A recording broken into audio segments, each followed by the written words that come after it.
Good evening guys, कैसे हैं आप सब। तो आशा करती हूँ आप सब अच्छे से होंगे। और अभी है शाम का समय और मैंने व्लॉग बनाना स्टार्ट कर दिया है और पीहू तैयार हो चुकी है मेरी। तो ये देख सकते हैं आप, उन्होंने हम लोग जाने की तैयारी कर रहे हैं, जा रहे हैं बाहर घूमने के लिए, क्योंकि आज है मेरी बहन का बर्थडे। तो जन्मदिन है आज उसका, तो इस वजह से उसका मन कर रहा था कि मंदिर जाके दर्शन करने का, भगवान का आशीर्वाद लेने का। तो अभी हम लोग वहीं जाने वाले हैं। तो अभी मैंने पीहू और रूही को कपड़ा तो पहना दिया है, बाकी तैयार नहीं किया है मैंने। तो मैंने सोचा ऐसे ही मैं व्लॉग भी स्टार्ट कर दूं। तो रूही उधर खेल रही हैं, उनको भी मैंने कपड़ा पहना दिया है, इनको भी पहना दिया है। बस अभी बाल कंघी करना बाकी है और तैयार करना कि अच्छे से लोग तैयार हो जाए। बाकी सब लोग भी तैयार हो रहे हैं। तो अभी मैं मिलती हूँ आप लोगों से फिर थोड़ी देर में। और बर्थडे विश कर दीजिएगा मेरी बहन को आप लोग भी। तो गाइस आप देख सकते हैं कि पीहू तैयार हो चुकी हैं और कंघी कर रही हूँ मैं उनका बाल झाड़ के फिर रेडी हो जाएंगी वो। और फिर इसके बाद अब रूही को खाली तैयार करना रह जाएगा।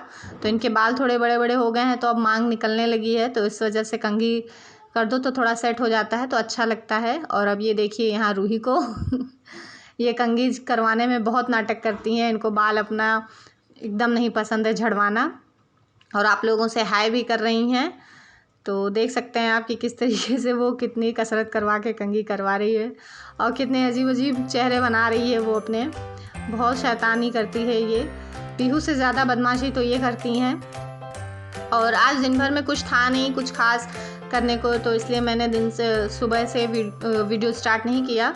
शाम को ही फिर जब ये हुआ कि हाँ घूमने जाना है, तो उसी समय हम लोगों ने स्टार्ट कर दिया। और सब लोग यहाँ तैयार होके अब निकल रहे हैं बाहर के लिए। मैंने कहा ही था आप लोगों से कि सब लोग तैयार हो रहे हैं, तो अब हम लोग नीचे आ चुके थे, तैयार होकर आ चुके हैं अब रोड पर। और अभी हम लोग जा रहे हैं ऑटो लेने। तो थोड़ा दूर चल के जाना पड़ता है ऑटो लेने के लिए। तो अभी हम लोग रोड पे ही हैं, मोहल्ले में अपने गली से थोड़ा और आ गया, मतलब अपने घर से थोड़ी दूरी पे आ चुके हैं।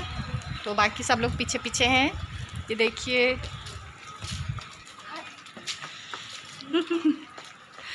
जिनका बर्थडे है वो भी साथ में है।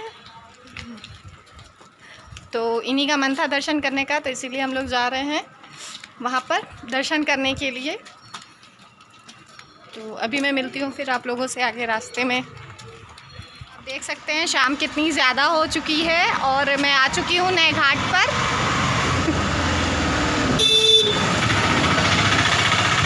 और अब अंधेरा हो रहा है, तो मैं जा रही हूँ ऑटो लेने के लिए। हम लोग नए घाट पर आ चुके हैं।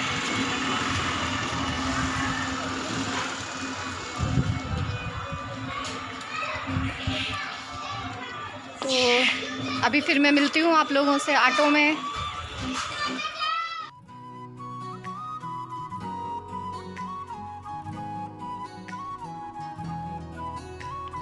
तो अभी गाइज आप देख सकते हैं कि मैं आ चुकी हूँ ऑटो के पास। और अभी मैं पूछ रही हूँ कि वो हनुमानगढ़ी जाने तक का कितना किराया लेगा, क्योंकि कोरोना के वजह से इस समय सारी महंगाई हो गई है हर चीज़ में, तो किराया भी बहुत बढ़ चुका है। सब जगह का किराया डबल हो चुका है। तो ये ऑटो वाले महाशय कुछ ज़्यादा ही मांग रहे थे, डबल से भी ज़्यादा मांग रहे थे, तो इसलिए मैंने उनको छोड़ दिया और थोड़ी दूर और चल के फिर गई मैं। तो फिर मैंने दूसरा ऑटो किया। और यही सब होता है कि देखिए बीमारी के समय में लोग ये नहीं सोचते हैं कि एक दूसरे की दिक्कत में मतलब एक दूसरे का मदद करें। तो यहाँ लोगों ने किराया भी अपने मनमाने तरीके से वसूलना चालू कर दिया है। तो फाइनली हम लोग को ऑटो मिल गया है, तो अब हम लोग उसमें बैठ चुके हैं और अब हम लोग जा रहे हैं मंदिर के लिए। तो क्योंकि ऑटो में 2-3 लोग बैठे हुए थे, तो मैंने कहा लाओ उन लोग के मुँह पे भी मैं मास्क लगा दूँ, क्योंकि पता नहीं कौन कैसा हो बगल में। तो इसी वजह से फिर हम लोगों ने मास्क लगा लिया गाड़ी में। और बस मुश्किल से 10 से 15 मिनट लगता है हम लोगों को घर से नए घाट आने पे। नए घाट से ही हम लोग फिर ऑटो पकड़ते हैं और फिर कहीं भी बाज़ार के लिए निकलते हैं। तो अब मैं आ चुकी हूँ हनुमानगढ़ी पे। तो यहाँ आप सब देख सकते हैं कि कैसे सारी दुकानें लगी हुई हैं, सारी मार्केट खुली हुई है, लोग दर्शन करने आ रहे हैं, घूमने आ रहे हैं। तो यहाँ सब आप देख सकते हैं कि लिया, इलायची दाना और भी साथ खाने की सारी दुकानें कैसे खुली हैं। तो ये सब टाइप की जो दुकानें होती हैं उनको हम लोग बिसात खाने के नाम से ही जानते हैं, बुलाते हैं। और इधर अब हम लोग आ चुके हैं मंदिर के पास में। तो यहाँ आप लोग देखिए लाइन से कैसे मिठाई की सारी दुकानें हैं। तो हनुमानगढ़ी हनुमान जी की मंदिर है, तो इस वजह से वहाँ पे हनुमान जी को या तो लोग बेसन का लड्डू या नारियल का भोग यही सब लोग चढ़ाते हैं अधिकतर। और यहाँ किनारे किनारे सब लोग माला फूल माला बेच रहे हैं भगवान को चढ़ाने के लिए। तो हम लोग मतलब सब जगह नहीं जाते हैं, जो हम लोग की परिचय की दुकान है जहाँ से हम लोग का बचपन से ही आना जाना है, तो हम लोग उन्हीं के यहाँ गए और फिर हम लोग ने वहीं चप्पल वप्पल अपनी उतारी। और फिर उसके बाद मिठाई जो लड्डू हम लोग को चढ़ाना है भोग के लिए, फिर हम लोग वहाँ से लेंगे और फिर ऊपर मंदिर परिसर में जाएंगे दर्शन करने के लिए। और क्योंकि कुछ करना नहीं था, कुछ धूमधाम से नहीं मनाना था, सिंपल तरीके से करना था, तो इस वजह से ये हुआ कि चलो दर्शन ही कर लें कम से कम भगवान का आज के दिन, कि भगवान हमेशा आशीर्वाद बनाए रहे हैं अपना। तो इस वजह से तो अभी मैं अंकल जी से लड्डू ले रही हूँ। वो हम लोग के काफ़ी क्लोज़ हैं, फैमिली फ्रेंड जैसे हैं, तो इस वजह से हम लोग यहीं पे आते हैं। जो भी सामान हम लोग को मिठाई लेनी होती है मंदिर में चढ़ाने के लिए, तो हम लोग यहीं पे आते हैं, कहीं और नहीं जाते हैं।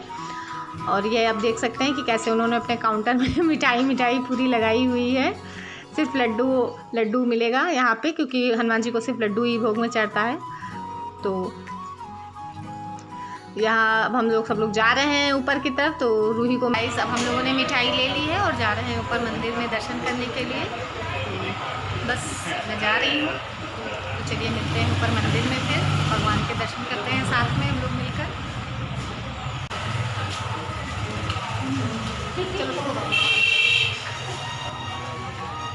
तो ये शाम का समय ही था जब हम लोग गए थे दर्शन करने के लिए। तो यहाँ आप देख सकते हैं अंकल जी कैसे धूप जला के भगवान को दिखा रहे हैं। और बस हम लोगों ने फिर अपनी अपनी चप्पलें वहाँ उतारी और फिर हम लोग निकल लिए मंदिर के लिए। और चप्पल हम लोग नीचे ही आके वहाँ पे उतार देते हैं दुकानों पे, क्योंकि मंदिर में चप्पल पहन के जाना मना है। तो मंदिर में चप्पल पहन के वैसे भी नहीं जाया जाता है, ये तो कोई बताने वाली बात है नहीं। और मैंने यहाँ से ले लिया है माला हनुमान जी को चढ़ाने के लिए। और आप ये देख सकते हैं कितनी ज़्यादा सीढ़ियाँ हैं यहाँ से, कितनी ऊँची, मतलब कितनी ऊंचाई पे है मंदिर और कितनी ज़्यादा सीढ़ियाँ हैं। तो आज पहली बार रूही ने भी पूरी सीढ़ी चढ़ी है, आज मैंने उनको सीढ़ी चढ़ाई और वो सारी सीढ़ी चढ़ कर गई हैं ऊपर तक पहली बार। तो मुझे तो उम्मीद ही नहीं थी कि मेरी 1.5 साल की बच्ची इतनी सीढ़ी चढ़ पाएगी, और लेकिन वो चढ़ गई, पूरे चढ़ के ऊपर वो गई मंदिर दर्शन करने के लिए। आप खुद देख सकते हैं कैसे वो चढ़ रही है। तो अब हम लोग बस आ चुके हैं ऊपर। मुझे रूही को देख के बहुत हंसी आ रही थी और बहुत प्यार भी आ रहा था कि वो किस तरीके से चढ़ के आ रही है ऊपर। मुझे बहुत आज खुशी हो रही थी, अपने लिए नहीं हो रही थी, मुझे उसके लिए हो रही थी कि वो चढ़ के आई ऊपर तक, एक बच्चे होने के नाते। और बस अब हम लोग आ चुके हैं ऊपर मंदिर परिसर में और अब हम लोग दर्शन करेंगे। मैंने उसका चप्पल नहीं उतारा था क्योंकि वो बच्चा है, अभी कहीं कुछ पड़ा हो, कुछ गड़बड़ ना जाए पाँव में, तो इसलिए मैंने उसकी चप्पल नहीं उतारी थी। और बच्चों के लिए तो सब चीज़ माफ़ी होती है भगवान के लिए, भगवान के नज़रों में। तो ये देखिए आज ज़्यादा भीड़ भी नहीं है क्योंकि दिन शुक्रवार है, तो इस वजह से बहुत भीड़ नहीं है, बहुत अच्छे से हनुमान जी का दर्शन हो गया। वरना मंगलवार या शनिवार को तो यहाँ सांस लेने की भी जगह नहीं रहती, बहुत भीड़ रहता है। तो ये है पूरा मंदिर का एरिया, आप देख सकते हैं कितना सुंदर है। बस फिर उसके बाद हम लोगों ने वहाँ प्रसाद चढ़ाया, टीका लगवाया और फिर वहाँ से परिक्रमा करके फिर हम लोग निकल लेंगे। तो अभी आप लोग देखिए मंदिर परिसर को।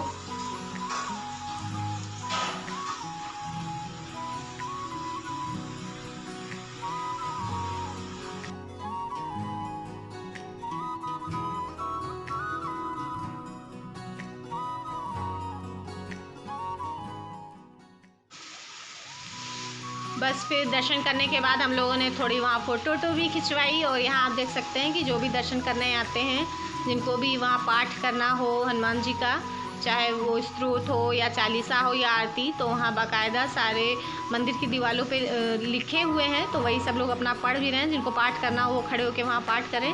दर्शन करने के बाद फिर हम लोगों ने वहाँ परिक्रमा की, जो कि अफकोर्स किया जाता है दर्शन करने के बाद। तो अभी हम लोग बस वही कर रहे हैं। तो मैं एक एक चीज़ आप लोग को दिखा रही हूँ जो मैं वहाँ पे कर रही हूँ। और ये आप देख ही रहे हैं कि कैसे लोग वहाँ पे चालीसा या पाठ अपना कर रहे हैं खड़े होकर। तो मंदिरों की दीवारों पे तो ये सब लिखा होना स्वाभाविक है, हर मंदिर में ऐसे लिखा होता है। और फिर इसके बाद हम लोग वहाँ से आ गए यहाँ राम जी की मंदिर पे, वहीं हनुमानगढ़ी में ही बनी है। फिर हम लोगों ने वहाँ पे भी दर्शन किए, क्योंकि हनुमान जी का दर्शन करना राम जी के बिना अधूरा है। जब तक उनका दर्शन ना कर लें तो फिर हनुमान जी का दर्शन अधूरा माना जाता है। और यहाँ मैंने चरणामृत लिया, तो मैंने पीहू को भी पिलाया, रूही को भी, और ख़ुद भी, और सब लोगों ने पिया।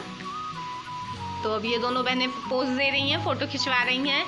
और अब बस दर्शन हो चुका है। फिर तो अब हम लोग निकल रहे हैं मार्केट के लिए। तो मुझे बाज़ार से कुछ सामान लेना था, तो मैंने वो लिया। और आज हम लोग का पेटीज़ खाने का बहुत मन कर रहा था, तो फिर मैंने दुकान से पेटीज़ खरीदी, क्योंकि केक को तो कटना नहीं था। तो अब मैं मिलती हूँ आप लोगों से घर पे और हाथ मुँह धो के और एकदम फ्रेश होके फिर बैठे हैं, क्योंकि बाहर कोरोना की वजह से तो पता ही कि जब भी घर पे आए तो हाथ मुँह धो के फिर कपड़ा चेंज किया करके तभी घर में बैठना चाहिए। तो हम लोग फिर आए, तो चेंज वेंज किया, हाथ मुँह धोए, फिर अब बैठ के मैं आप लोग से बात कर रही हूँ। और पितरपक्ष चल रहा है, तो इस वजह से कुछ मनाना था नहीं, इसी वजह से हम लोगों ने केक भी नहीं काटा, वरना मन तो हम लोगों का था केक लाने का और मनाने का। लेकिन इस पितरपक्ष की वजह से हम लोगों ने नहीं मनाया, क्योंकि मेरी दादी भी नहीं है और बाबा भी मेरे नहीं है, ख़त्म हो चुके हैं। तो इसलिए कोई भी अच्छी चीज़ें हो, कोई भी शुभ काम हो तो पितरपक्ष में नहीं करना चाहिए। तो इसलिए इसी वजह से हम लोग इनका बर्थडे अब की नहीं मनाए, सिर्फ मंदिर जाके भगवान का आशीर्वाद ले लिया हम लोगों ने। लेकिन अब हाँ, इसके बाद जिनका आएगा उनका तो मनाया ही जाएगा, बस इन्हीं का नहीं मन पाया इस पितरपक्ष की वजह से। और लेके आई हूँ मैं पेटीज़ खाने के लिए, क्योंकि बर्थडे नहीं मन रहा है, तो इस वजह से मैं पेटीज़ ले आई हूँ कि यही खा लिया जाएगा सब लोग। गरम गरम है, आलू वाली है, बहुत जल रही है। तो अभी सब लोग यही चाय और यही पेटीज़ खाएंगे बस, और कुछ मज़ा हो ही नहीं पाया पितरपक्ष की वजह से। क्या बताएं, क्या क्या सोचा था हम लोगों ने और क्या क्या हो गया सारा प्लान हम लोग का फेल हो गया। लेकिन कोई बात नहीं, बर्थडे है तो हर साल आता जाता रहता है, इस साल नहीं तो अगले साल सही, और इनका नहीं तो किसी और का सही तो बस। और अभी मैं मिलती हूँ आप लोगों से, चाय पी लूँ, क्योंकि आए हैं अभी शाम की, हम लोग चाय भी नहीं पिए थे। और अभी बज रहा है घड़ी में 8, तो अब हम लोग चाय पी लें और जो गरम गरम पेटीज़ लाए हैं वो खा लें।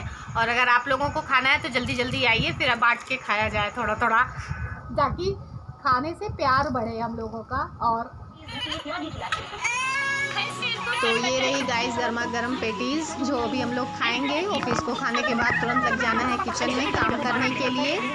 तो अब मैं खाने के बाद फिर आ गई हूँ तुरंत किचन में, उतना मैंने शूट नहीं किया।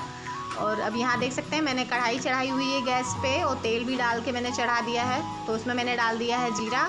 यहाँ मैं कोफ्ता का मसाला तैयार कर रही हूँ, तो मैंने लहसुन और प्याज को इसमें थोड़ा सा डाल के मैं फ्राई कर लूँगी, क्योंकि मुझे बनाना है पेस्ट कोफ्ता के लिए। तो इस वजह से मैं उसे भून रही हूँ सारे मसाले को, और मैं बस इसमें नमक डाल दूँगी ताकि ये जल्दी से भुन जाए। और दूसरी तरफ मैंने क्या किया है, लौकी को भी मैंने घिस लिया था, उसमें प्याज मैंने काट के डाल दिया है। और अब मैं यहाँ हल्दी डाल रही हूँ, सब्ज़ी मसाला, थोड़ा सा मीट मसाला, गरम मसाला नहीं था तो इसलिए मैंने मीट मसाला डाल दिया है, और नमक और हींग डाल दिया है। और दूसरी तरफ मैं ये भी काम कर रही हूँ कि अपना मसाला भी भून रही हूँ। तो मसाला मेरा भुन के हो चुका था, तो मैंने उसको ठंडा होने के लिए रख दिया। और अब यहाँ मैं पकौड़ी की तैयारी कर रही हूँ, जो मुझे लौकी के लिए कोफ्ते बनाने थे। तो उसमें मैंने बेसन डाल के, और सारे मसाले मैंने आप लोग को भी दिखाए ही थे कि मैंने सारे मिला दिए थे। और तेल मेरा गर्म हो चुका था, तो मैं यहाँ पे एक एक कोफ्ता गोल गोल करके लड्डू की तरह करके फिर इसमें मैं डाल दूँगी, और सारी पकौड़ियों को लाल होने तक अच्छे से तल लूँगी। तो यहाँ मैं मीडियम आँच पे ही इसको तलूँगी, ताकि जो लौकी और बेसन है वो अच्छे से पक जाए, उसमें कच्चापन ना रहे। तो इसलिए पहले मैं तेज़ आंच पे डाली हूँ इसमें तेल में सारे कोफ्तों को, और फिर उसके बाद मीडियम आंच पे फिर इसे सुनहरा होने तक अच्छे से मैंने पका लिया है। तो यहाँ देख सकते हैं आप कि मैं एक एक करके सारे कोफ्ते को डाल के उसमें लाल करके निकाल लूँगी। और अब मेरा मसाला भी ठंडा हो चुका था, और मैंने मिक्सी में डाल के उसको पेस्ट कर लिया था, जो मैंने प्याज और लहसुन भुना हुआ था। तो अब बस तेल में मैंने ज़ीरा डाला है, और किसी चीज़ का तड़का नहीं दिया है। और मैंने जो पेस्ट बनाया था लहसुन प्याज का, उसको मैं भून लूँगी अच्छे से। और पकौड़ी आपने देखी ही कि कैसे लाल लाल बन के तैयार हुई है। मैंने टमाटर का भी पेस्ट बना लिया था, मैंने सारी तैयारी कर ली थी, क्योंकि उतनी दूर से चल के आने के बाद बहुत थकान लग रही थी, तो इसलिए मैं सारी तैयारी करके रख ली थी। फिर मैंने सोचा आप लोग को सिर्फ ऐसे कैमरे से दिखा दूँगी। और प्याज का पेस्ट जो था वो मेरा भुन चुका था, तो यहाँ मैंने सब्ज़ी मसाला और थोड़ा सा मीट मसाला डाल दिया था, क्योंकि गरम मसाला था नहीं घर में और खड़े मसाले भी इस समय लगभग ख़त्म है, तो इस वजह से मैंने तेज़ पत्ता या बड़ी इलायची किसी से भी तड़का नहीं दिया है। सिर्फ हल्दी, सब्ज़ी मसाला और थोड़ा सा मीट मसाला डाल दिया था बस। और अच्छे से अब मैं इसे भून लूँगी सारे पेस्ट को, ताकि तेल अच्छे से छूट जाए और जो महक है वो अच्छे से भून जाए। भुनी भुनी जब महक आने लगेगी तब मैं इसमें पानी डाल दिया है और लमसम मैंने इस मसाले को 20 से 25 मिनट तक खूब अच्छे से भुना है। और बस फिर 10 से 15 मिनट में सब्ज़ी मेरी बनके तैयार हो जाएगी। गुड मॉर्निंग गाइस, कैसे हैं आप सब। तो अभी हो चुकी है सुबह। मैंने कल वीडियो का मतलब व्लॉग का एंड नहीं किया था, तो अब मैंने सोचा इतनी टाइम एंड कर दूं मैं। और कल सब लोग बहुत थक चुके थे खाना ना खाने के बाद, उतनी दूर से चल के आए और फिर आने के बाद तुरंत किचन में लग जाना, तो थकान लग जाती है। तो इस वजह से फिर आगे शूट करने का मन नहीं कर रहा था, तो फिर मैंने आगे शूट नहीं किया और एंड भी मैंने नहीं किया था। तो मैंने कहा लाओ अब सुबह ही मैं फ़ोन उठा के और शूट करके फिर एंड कर दूँ वीडियो का। तो पितरपक्ष की वजह से कुछ करना था भी नहीं, कुछ बनाना भी नहीं था, तो इस वजह से ऐसे ही बनाया हम लोगों ने। कल कोफ्ता, पूड़ी और चावल वही बना था और कुछ सामान भी नहीं था घर में, मसाले वसाले खड़े नहीं थे, तो जो भी कम मसाले में मैंने बनाया वही बना और बहुत अच्छा बना था, बहुत स्वादिष्ट बना था। तो आप भी कभी ट्राई करिए।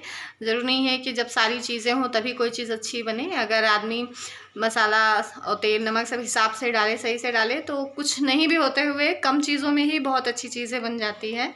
तो बहुत अच्छी बनी थी सब्ज़ी और अभी बची भी हुई है, क्योंकि कल रात में सबने बहुत कम खाना खाया था, थक गए थे सब लोग। इस वजह से हम लोग कहीं से भी आते वाते हैं घूम के तो बहुत थकान लग जाती है, तो फिर उतना खाने का मन नहीं करता है। बहुत लोग के साथ ऐसा होता है कि कहीं से भी घूम के आए तो फिर ज़्यादा भूख नहीं लगती है, थोड़ा ही आदमी खाता है।